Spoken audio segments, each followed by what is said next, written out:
Yeah, today we're going to talk about oxygen sensor. A couple of days ago I got a check engine light on my Jeep, and when I checked the code, and I used a tool called OBD scan, and I will put a link down below to all the products I'm going to talk about, so you can get the same.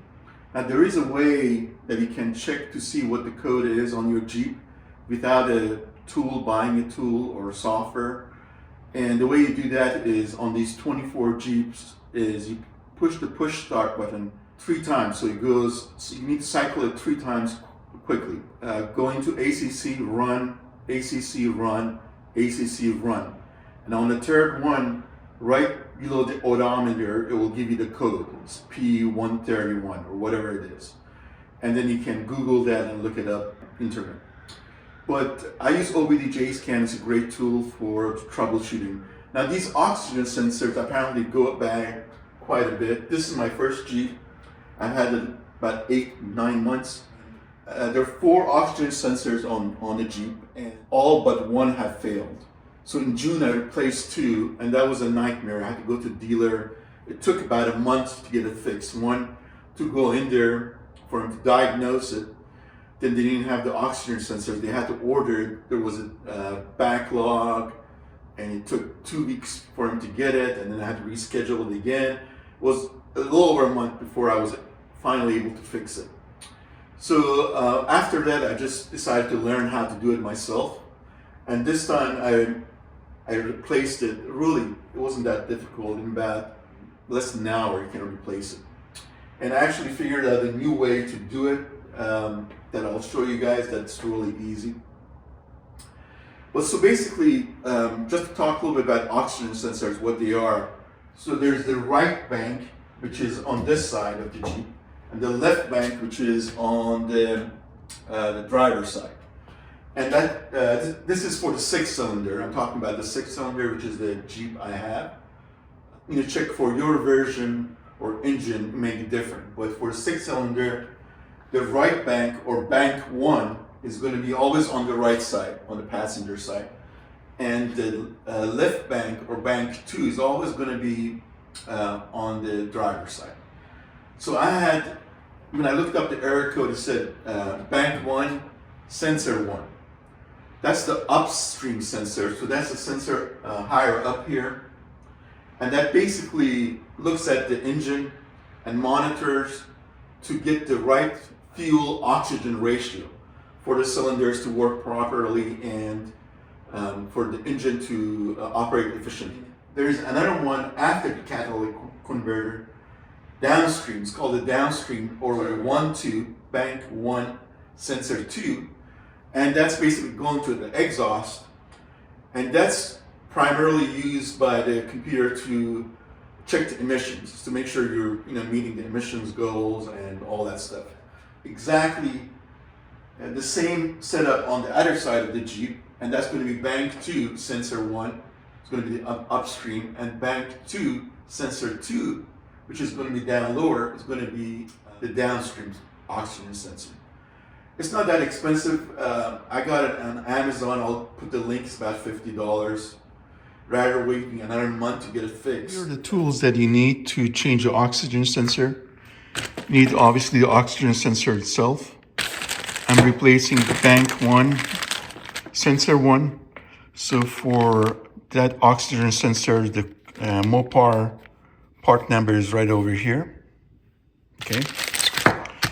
You will need a oxygen sensor socket with a special opening right here. This is pretty important because you don't want to damage the thread. You need a 10mm socket. You need one of these push pins in case you break the one that you take off. And you need to order these clips. Some of them may break off when we take out the fender. A trim removal kit like that. And some kind of plier to get these clips off of the fender. So I checked the diagnostic code, and it's showing that there might be an issue with oxygen sensor upstream on bank 1. So bank 1 coincide where cylinder 1 on the V6 is. And cylinder 1 is going to be here on the passenger side of the vehicle. I have to basically remove this fender liner, and it should be right behind there.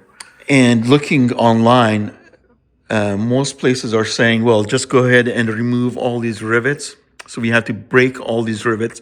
So there's 1, 2, 3, 4, 5, 6, 7, 8, 9, 10, 11, 12, 13 rivets that I have to drill and then remove, and then I have to replace it with new ones to get this liner out. However, what we're going to do is something a little bit different here. We're going to take this whole fender off, and that way we don't have to mess with taking the liner off and the fender to get to the oxygen sensor. So to do that, I have it actually marked here so you can see.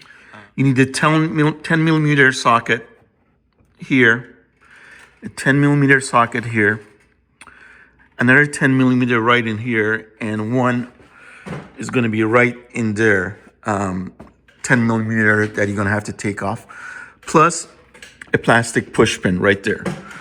Once you get those off, we should be able to pull these. It's going to have, looks like it's going to have tabs here all along behind, and we should be able to pull it right off. The only thing we have to be mindful of is the turn signal will have a wire somewhere in here. So when you pull this off, we just disconnect the turn signal cable and then be able to take this off.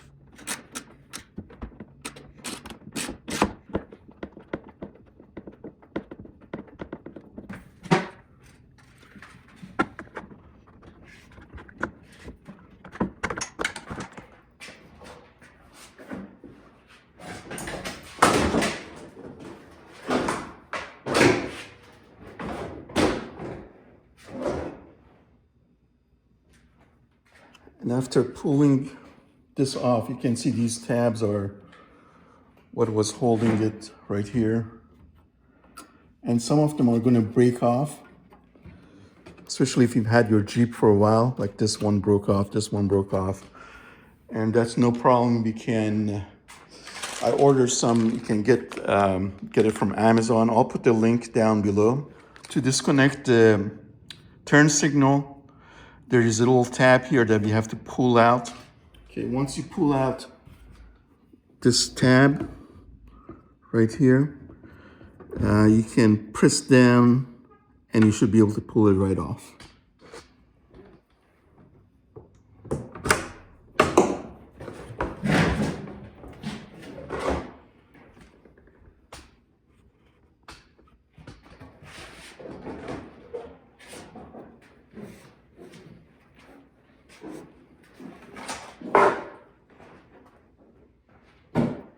Okay, I'm replacing the bank 1, sensor 1, oxygen sensor on my Jeep Wrangler. That's going to be right here. And as you can see, here's the cable that it runs to and to the connector. So you're going to have to replace this piece right here. This is the upstream bank 1. And if you look behind here, you'll see that that's the downstream oxygen sensor. So if you ever need to replace that one is over here. Okay, to remove the connector, first you want to remove the connector, because when you're taking this off, you don't want the cable to get all twisted up. So there's a red tab that you're going to have to pull out, and then you should be able to pull it right out.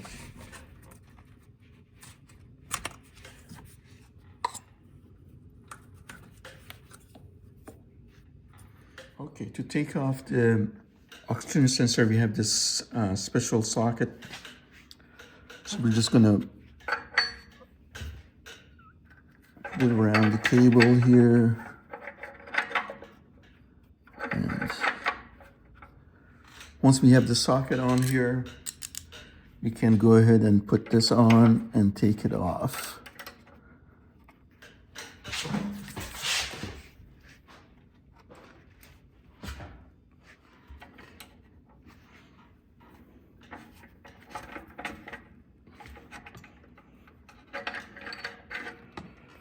Okay, once we have it loosened up, we can go ahead and just twist it off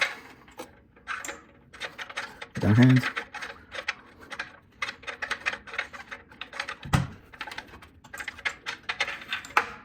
Okay, there we go. Okay, the new oxygen sensor has this cap on it that you have to remove, and it should have anti-seize on it already. Here we go. I removed the cap, and as you can see, it already has anti-seize on it. And yeah, so let's go ahead and install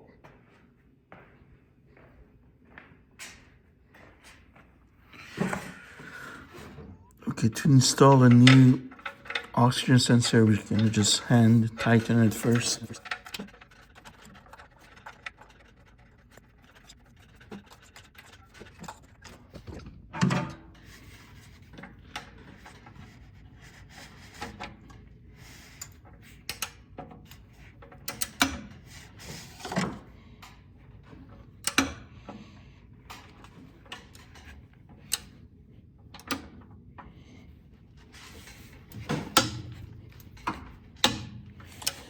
And there we go. Now we're just gonna run the cables here.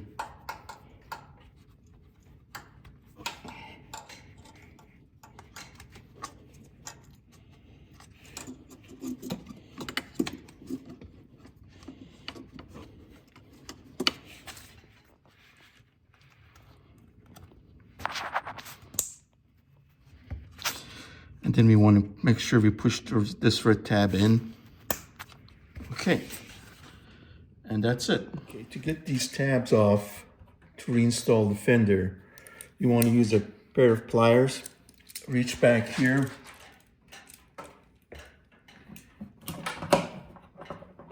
And just squeeze the tabs here behind for this, and then we should be able to just pull it right out.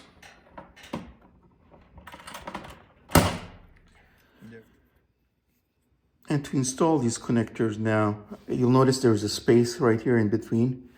You want to go ahead on the fender, put it right in here, and then just push it in.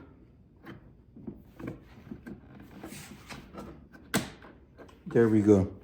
So now this one is ready to be put back into the Jeep body on the fender. We're gonna have to do this on all the remaining ones.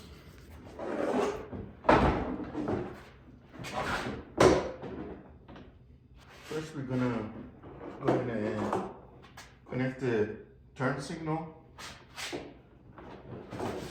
Connector back on.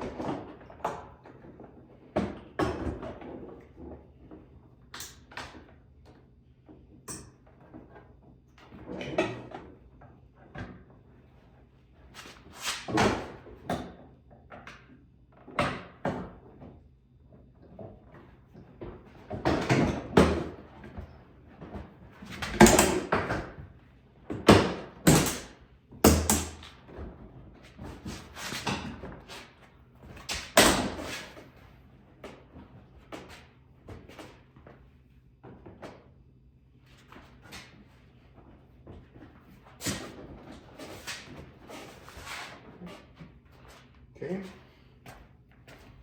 Okay, we can go ahead and put the 4 10mm bolts in. It's going to be one up here